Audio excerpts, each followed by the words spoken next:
Happy Sunday, team. I know that a lot of people are probably out traveling. It's Labor Day weekend, but I'm going on vacation next week, so I know everyone's going to come back to their workstations on Tuesday, and they're going to log into their coach account, and they're going to say, okay, it's time to get down to business. So you guys can check out this video on Tuesday when you get back if you're not working this weekend, but I'm in full workflow mode.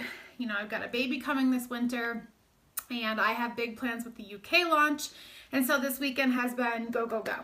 And I actually did a lot of coach calls this past week, and it's so weird that it doesn't go live anymore right away in the team page. I'm gonna go see if it's in there right now, or is there really just not that many people? Oh, there we go. Okay. I don't know what's going on, but I'll just sit here and talk to myself. Okay, so 5 reasons you are most likely not hitting Success Club or having any wins quite yet. So I had 3 coach calls this past week with people who have been coaches for, a few years now, and I'm really trying to figure out, why is this person not hitting Success Club? They're crushing their fitness game, and so I've become really good at kind of dissecting what's missing in their business, and so I wanted to share. So number 1, the first thing that I usually look at is their social media. So if you're a newer coach, this is going to be something that you have to be very dedicated to. Social media is a decision, it is a choice. If you choose not to make the posts, if you choose not to share your journey, that's a business decision that you are making. So you have to understand that you could send out all the invites in the world, and if your social media is not at least showing up, if your social media doesn't show some type of effort, then your invites don't matter whatsoever. So your social media, here are my best tips. I always suggest that you have a favorite coach that you follow. Take note of what kind of words and how they post. Is it emotional? Is it humorous? Does it get you thinking? Does it hit you in the feels?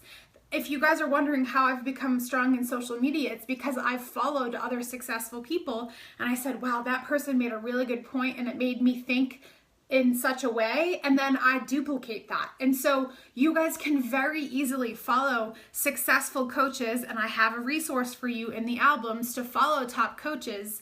And guys, this team has successful coaches for you guys to follow. So what I also have found is that sometimes people are so far disconnected from our team page and from the Beachbody community that you guys don't even know who the successful people are, so you don't know who to follow. And that also can be a huge downfall. So you do need to be fully immersed in this in order for you to know who's who and who's rocking it. So that's one thing that has greatly helped my business, is getting involved with other teams and other leaders.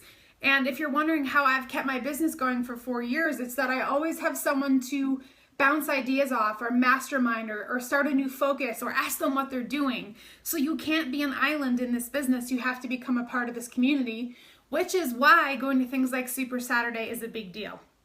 Okay, but back to social media. So your social media, if I go to it, do I even know that you're on a health and fitness journey?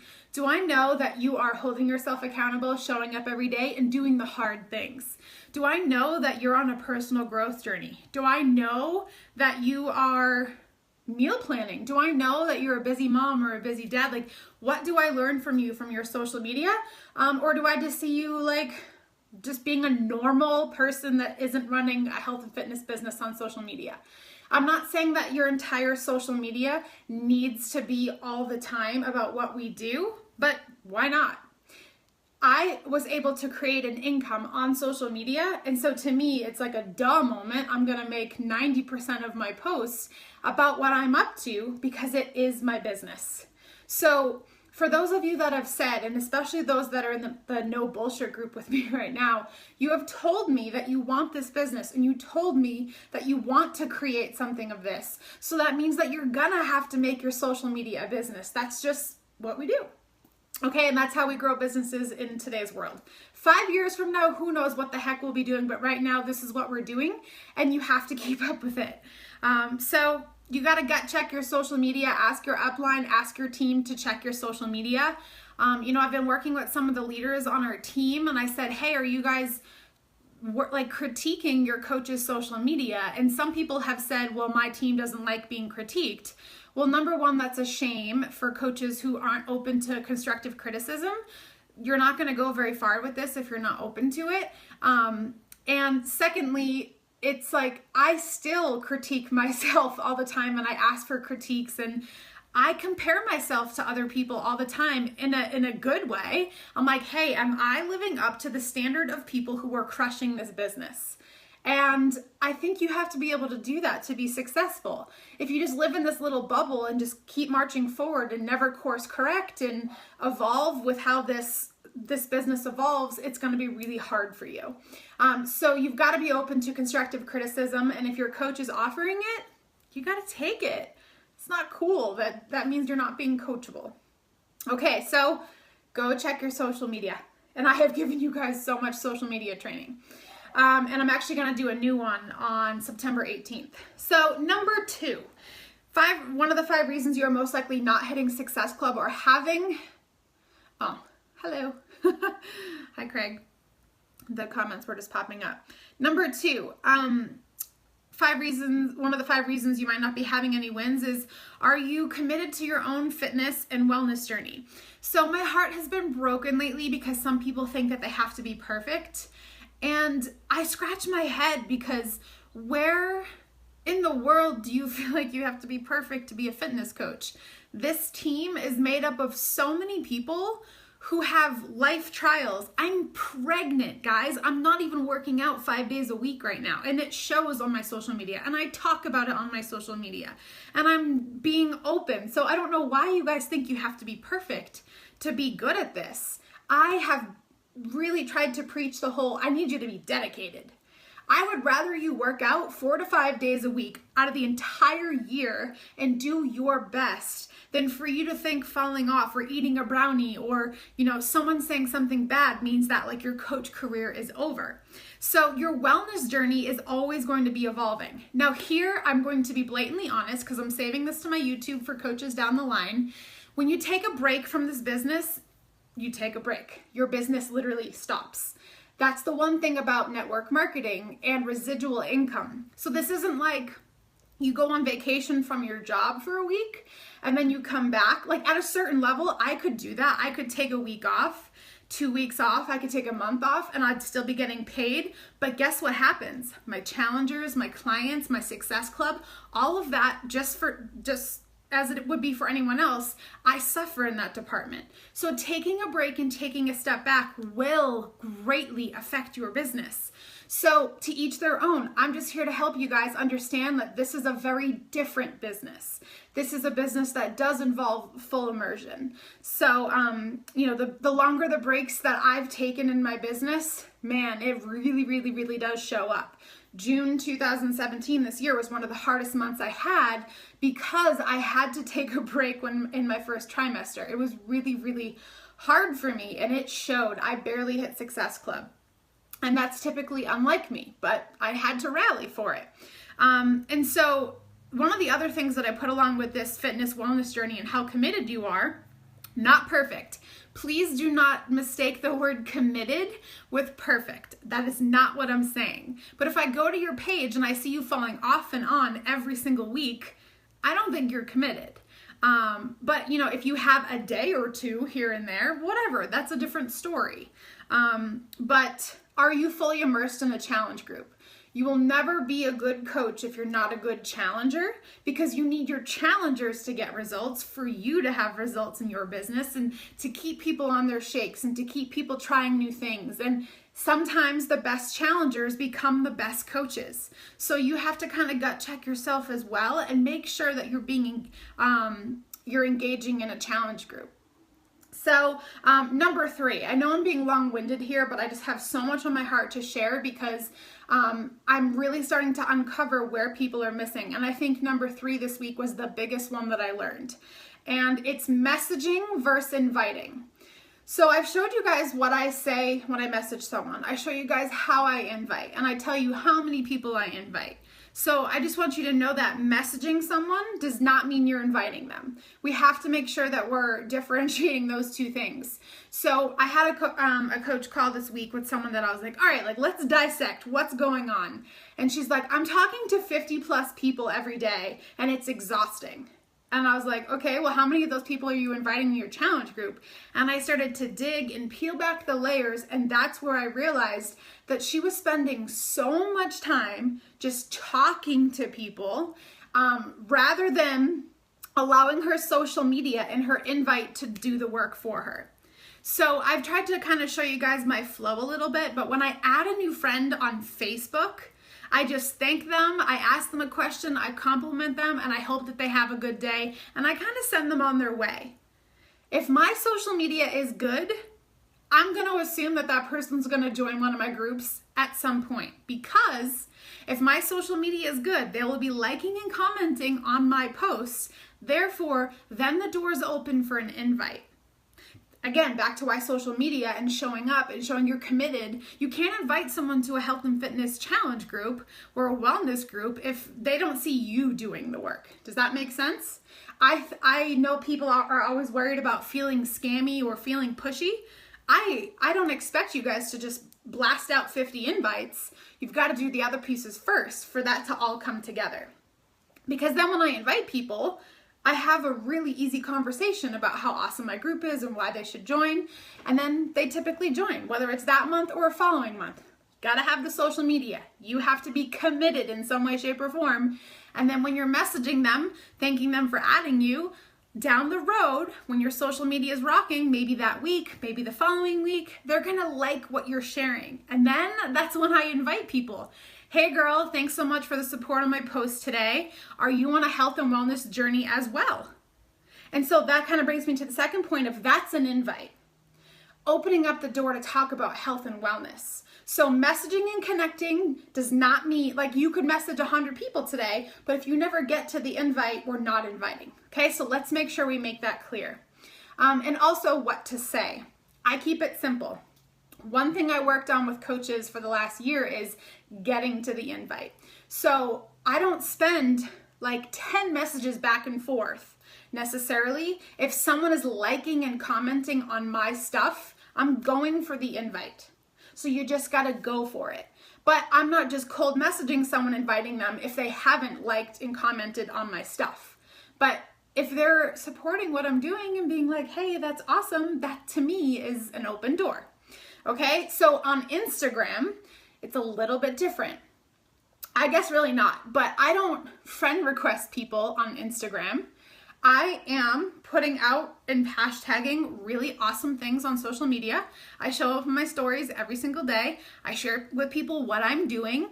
And anytime that someone likes my videos, my stories, or anything like that, I send them the message saying, hey girl, thank you so much for the support on my photos and my videos. Are you on a health and wellness journey too? Please promise me that if you are here to grow a business, that you are going to have some type of open-ended question. Asking someone, how are you, is not an invite. Asking someone, how are you, is just talking to them. So that's where I'm finding a lot of people are not immediately, again, these are the people that are liking and commenting on my stuff. I'm opening the floor for asking them about their health and wellness journey, which then in turn, 99% of the time ends up with an invite, okay? So if you guys have questions about that, let me know. But I feel like the last 3 team calls, I've done a pretty good job, or at least I've tried to, as far as what I'm saying. Kelly, I'm glad that's a light bulb. So, I mean, guys, the vital behavior is invite. So that should be pretty self-explanatory.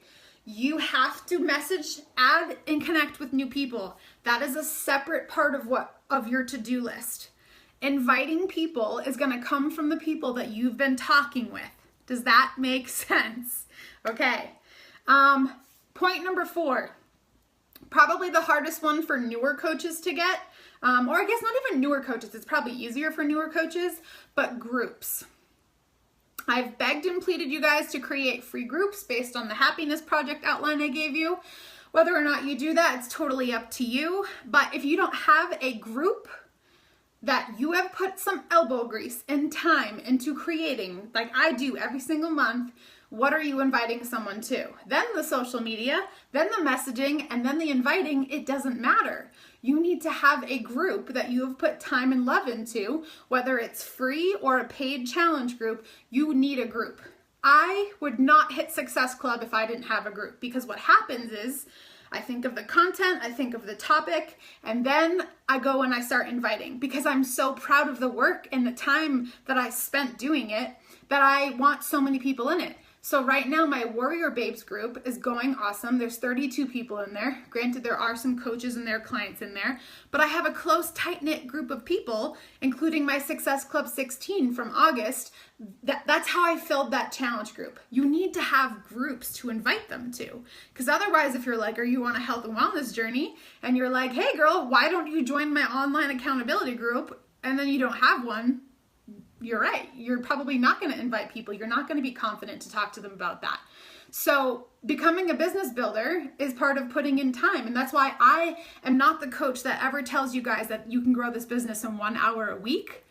The minimum to get some of your stuff done is an hour. And the new coach checklist says an hour and a half to 2 hours. So I was talking to one of my new coaches and she's like, this business is hard. And, she admitted, I'm not dedicating and sacrificing the time that I need to make this happen. And for you guys in the No Bullshit group, you've told me that you haven't as well. So you have to make that decision. So groups is a big reason. If you don't have groups that you're putting together for people, then that's probably why you're not having wins as well. Okay? I have a Beautiful Minds workshop that I've put together, that I've put a lot of time into, and that I've invited people to that. And I put time and love into my content every single month for my challenge groups. And you can do that. You might want to sit here and tell me that you don't know how to do that. Well, guess what? Freaking fail forward. Go spend some time and sit down and say, I'm going to do a 21-day group teaching people how to eat cleaner. Go freaking Google, go freaking read some sales and marketing tabs and our amazing tools and resources, and just teach people something about clean eating. And that's how you're going to get people into your group, okay? Just fail forward, do something rather than nothing. Point number 5, why you might not be having any wins or hitting Success Club, and it's personal growth. So what I find is that the person who's showing up on social media, the person who is doing well with their fitness and sending the how are you messages, they're not inviting, it's usually because their personal growth and their confidence isn't strong enough and they don't believe in themselves enough. I'm so confident in my ability to walk up to a stranger on the street and say, hey girl, you look like an awesome person. I would love to have you in one of my online groups. I would do that all day long. But that's because I'm confident in what I have to offer. And what I have to offer is because of all the personal growth that I have done. And so, I was talking with another leader yesterday and I said, hey, what personal development are you doing? And they told me, and I was like, that doesn't sound like a book you need. You guys need to do the dirty work. You have to do the work where you are growing and healing. There's so many of you that I know want this business, and at some point or another were a part of this business, and then maybe it got to be too much, and I just think that you have more healing to do. For 4 years, I have been healing my heart and my past of everything I've been through, and most of you don't even know my full story. But I just feel like I've spent the time in the dark, dreary moments of doing the work on self so that I can serve and help others. And so personal development, I'm sharing in the No Bullshit group, is not reading 10 minutes of personal development a day. It's not reading personal development. It's doing the personal development, and it's applying it, and it's sharing it, and it's talking about it, and it's living it out through your life. So you can be a Beachbody coach and work out and drink your shake and kind of maybe sort of show up on social media, not offer challenge groups, not do the personal development, but you're never going to be able to create a business and help others if you guys don't take it as far as creating an environment for people to thrive in. Dream Corp is the business side of thriving. My challenge groups and my free groups, that is the community where I'm helping people transform their life. You have to do the same first for yourself. That's why I put on here, you need to be the best challenger that there is. If your coach is not offering you as a new coach a challenge group, I need to know about that. That's unacceptable.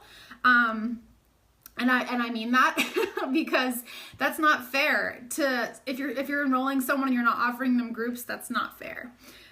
So I hope that this helps you guys. And I think the biggest takeaway here is messaging versus inviting. There's a big difference. And so it is September 3rd. 3 days have already gone by. What are you doing today, like Sunday? I know it's Labor Day weekend, to set yourself up for a successful week, to help at least one person get started on their journey. Okay, guys, I'll see you later. Have a good weekend.